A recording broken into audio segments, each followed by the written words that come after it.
So guys, for the first step, make sure that Steam is not running. You want to look in the bottom right of your taskbar for Steam. If you don't see it here, then you want to click on the arrow, and you might be seeing it right here. If you do see Steam here, you want to right click on it, and then click on Exit Steam.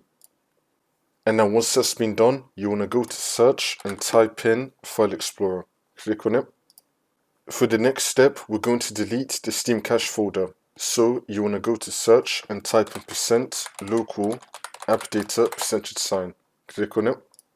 Now once you're on this, you want to scroll down until we find Steam.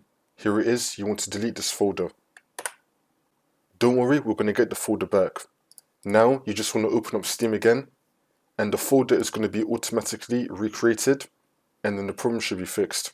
It should now let you log back into Steam. That's how you do it.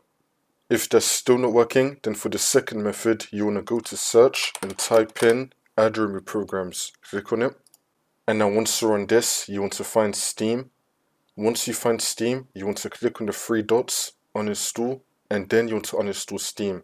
Next, you want to restart your computer, come back into Windows. Then you want to go to the Steam website and then reinstall Steam again.